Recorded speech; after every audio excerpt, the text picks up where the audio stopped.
Le monde est sous la menace d'une des plus grandes catastrophes que l'humanité ait connues. La même qui a vu l'extinction de plusieurs espèces avant elle. Le changement climatique. Des phénomènes naturels climatiques de plus en plus fréquents et violents, la montée des océans.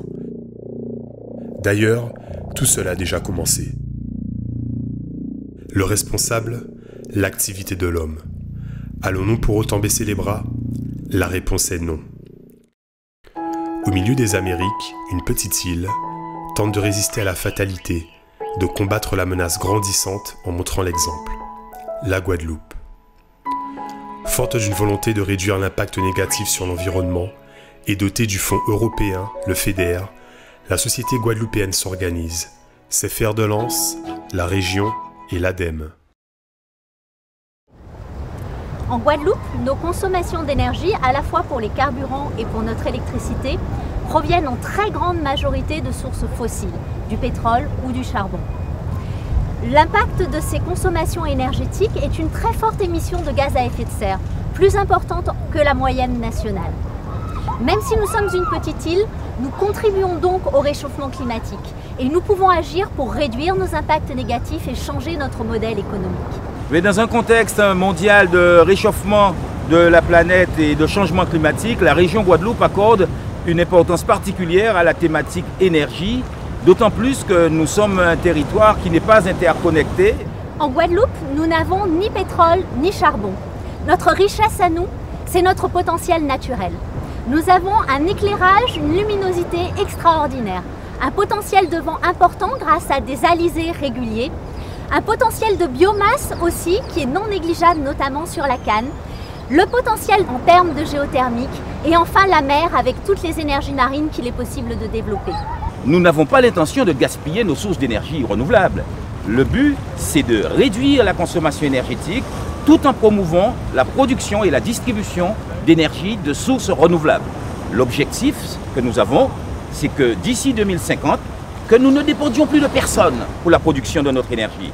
Avec l'outil que constitue l'habilitation, nous avons entrepris un travail très important de sensibilisation à la réduction de la consommation énergétique, en même temps que nous avons promu les sources d'énergie renouvelables que sont le soleil, le vent, la géothermie et autres. L'Agence de l'environnement et de la maîtrise de l'énergie est un établissement public placé sous la tutelle de l'État. Fin 2009, ce dernier nous a confié la gestion des fonds européens de la mesure énergie du FEDER, avec deux objectifs majeurs, maîtriser les consommations d'énergie et aider au développement des énergies renouvelables. À l'époque, les consommations d'électricité augmentaient en moyenne de 4% chaque année, et ce depuis l'année 2000.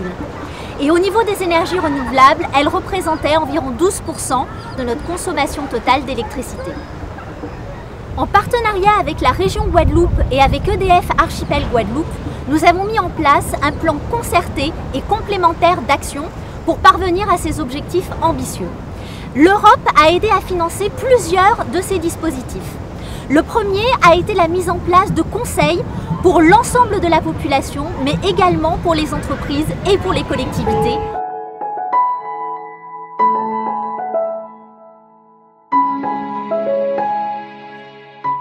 Nous avons décidé en fait avec la région de mettre en place des relais territoriaux sur le territoire qui sont au nombre de 3 en termes de nature.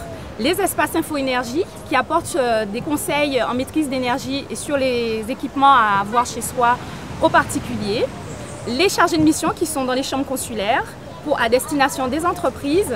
Et enfin, à destination des collectivités, le conseiller en énergie partagée. Bonjour, je suis Joël Paul, conseiller en énergie partagée. Donc mon rôle est d'accompagner les collectivités dans leur politique d'économie d'énergie à mettre en œuvre sur le territoire. Alors une des parties importantes de mon travail, c'est la réalisation d'un pré-diagnostic énergétique pour la collectivité. Donc c'est un bilan qui se fait en plusieurs étapes. Donc là, je demande à ce qu'on me transmette l'ensemble des bâtiments, donc la liste, les plans et surfaces, ainsi que les factures EDF des 3 dernières années. Ensuite, je prépare la visite de terrain, donc là je vais avec ma caméra thermique pour vérifier en fait l'étanchéité du bâtiment, la qualité thermique et le bon fonctionnement des équipements. J'ai aussi un autre ensemble d'équipements comme un LuxMed pour l'éclairage ou des équipements pour vérifier la température, l'humidité relative ou la consommation électrique même des équipements. Ensuite, lorsque j'ai fait cette visite de terrain où j'ai rassemblé encore des données, je peux commencer à finaliser mon rapport où là-dessus je peux faire des préconisations pour réduire la facture énergétique mais également la consommation électrique de la collectivité.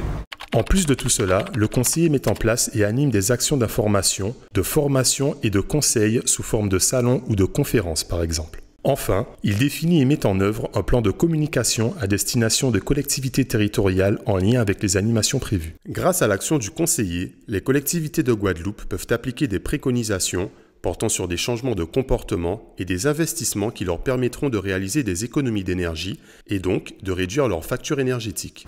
Donc par exemple pour la commune que j'accompagne en ce moment, j'ai pu faire un ensemble de panels de préconisation pour un montant d'investissement d'à peu près 6 000 €, mais qu'elle pourra bénéficier d'une économie de 3 000 € par an, ainsi que 15 000 kWh d'économie aussi annuelle. Le deuxième axe a été d'agir sur les bâtiments et notamment sur les bâtiments tertiaires. Le secteur du commerce représente 15% des consommations énergétiques totales. Il s'agit pour l'ADEME d'un secteur d'intervention prioritaire dans le neuf et en matière de rénovation énergétique. Dès le départ, un bureau d'études techniques nous a conseillé, niveau thermique. Tout de suite, il nous a confirmé que la climatisation était essentielle dans la consommation d'énergie. Ce constat n'a rien de surprenant. Le confort thermique des personnes est la principale raison de l'augmentation exponentielle de l'usage de la climatisation. Nos techniques de construction classiques favorisent ce phénomène. Mais cet équipement consomme énormément d'électricité. Comment réduire cette consommation tout en garantissant un minimum de confort thermique ? Le bureau d'études et l'ADEME nous ont expliqué que la première chose à faire est de réduire au maximum l'apport de chaleur à l'intérieur du bâtiment. Nous avons donc opté pour une protection thermique des toitures. Vrai ? Il faut savoir que près de 80% de la chaleur pénétrant dans la pièce provient de la toiture. Nous avons également prévu des brises soleil et au vent afin de protéger certaines parois directement exposées au soleil. De plus, nous avons favorisé une circulation d'air traversant les pièces lorsque cela était possible afin de permettre une ventilation naturelle. Nous ne nous sommes pas arrêtés là, nous avons également agi sur l'éclairage. Nous avons intégré au projet des dômes en toiture laissant pénétrer la lumière naturelle. Et enfin, remarquez que notre parking est doté d'un éclairage 100% photovoltaïque.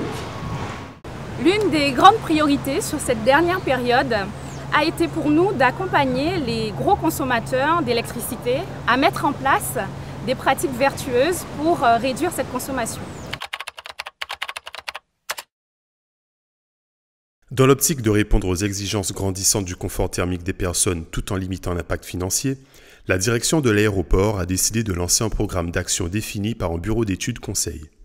Je suis M. Beaupertuis Richard, je suis l'adjoint du chef de service maintenance équipement et également la personne responsable de la maîtrise d'énergie sur l'aéroport Paul Caraïbe.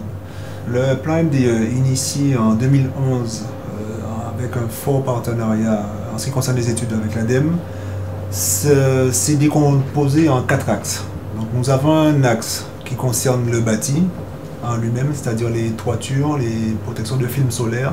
Afin d'améliorer l'étanchéité à l'air de ces ouvertures, l'aéroport a opté pour l'installation de rideaux d'air et de sas.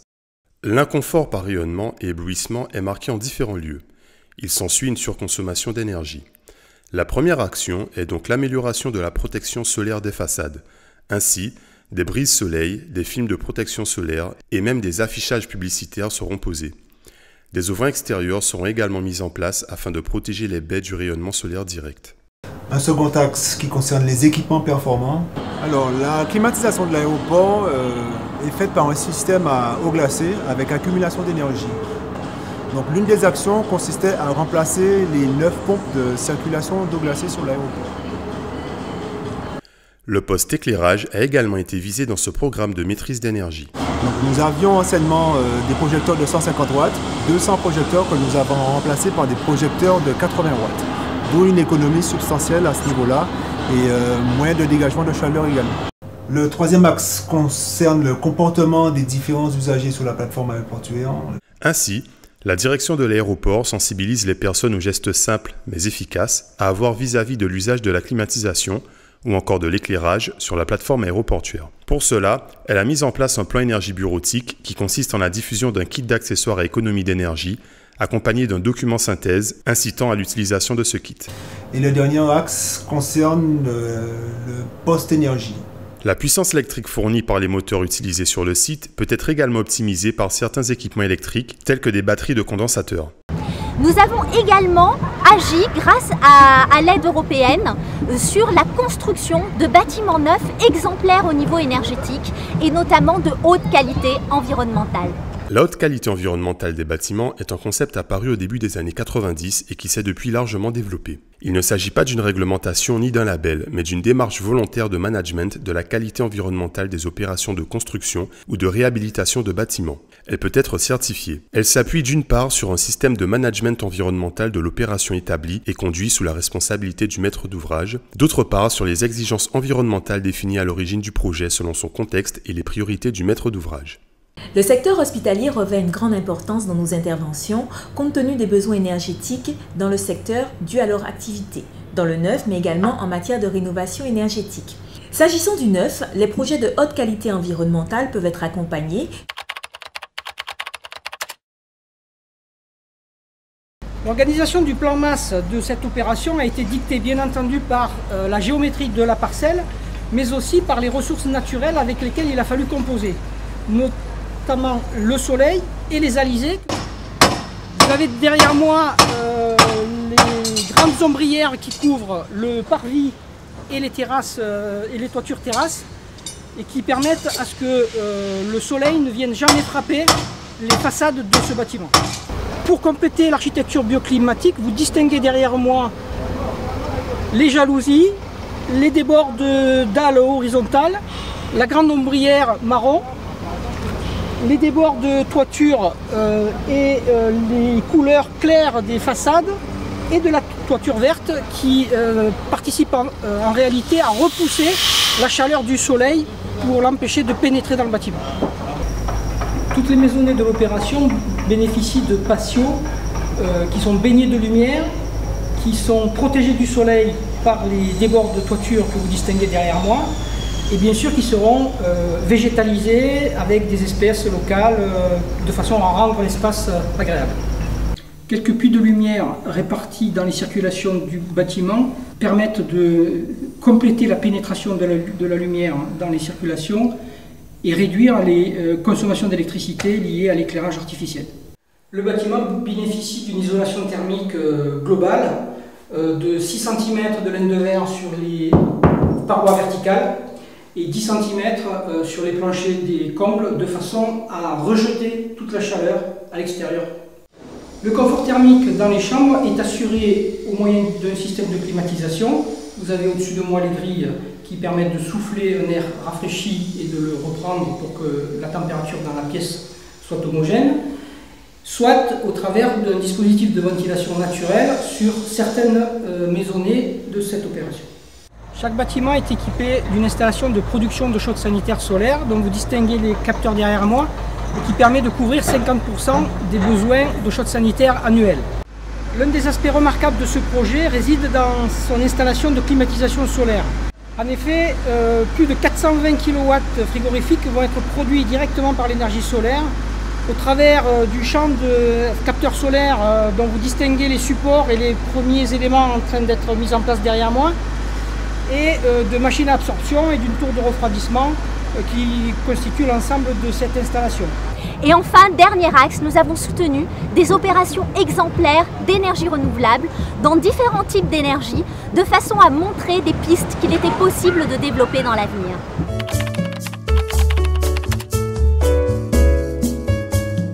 Je suis professionnelle dans le domaine de la location de véhicules ici à Terre de Haut.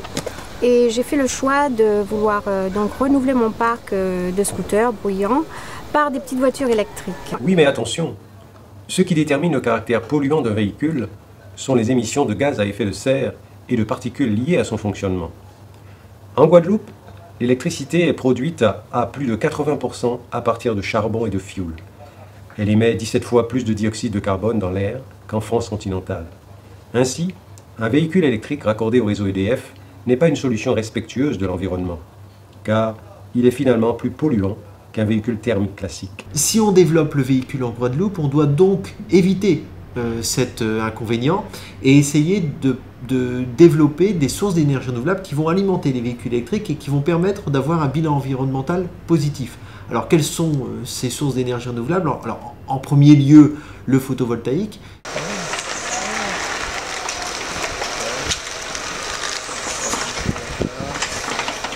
Alors là on est sur le toit, donc ici on a le champ des panneaux photovoltaïques. Donc l'énergie est créée par le soleil et il y a à peu près 42 panneaux solaires. Alors l'énergie donc est canalisée par des câbles qui sont là et puis qui descendent en bas. Donc la journée, le soleil charge les batteries et puis à cette heure-là, elle restitue l'énergie vers les petites voitures pour charger leurs batteries. Ni comme ça, faut nous rouler. Guadeloupe, pas ni pétrole, mais nous ni bel soleil en nous. Il faut être plus ambitieux maintenant et à l'ADEME, nous avons l'intention de soutenir des opérations d'envergure plus importante, toujours avec le souci de limiter les émissions de gaz à effet de serre et d'avoir un bilan positif dans le transport. Rappelons-le, le transport est le premier secteur émetteur de gaz à effet de serre en Guadeloupe.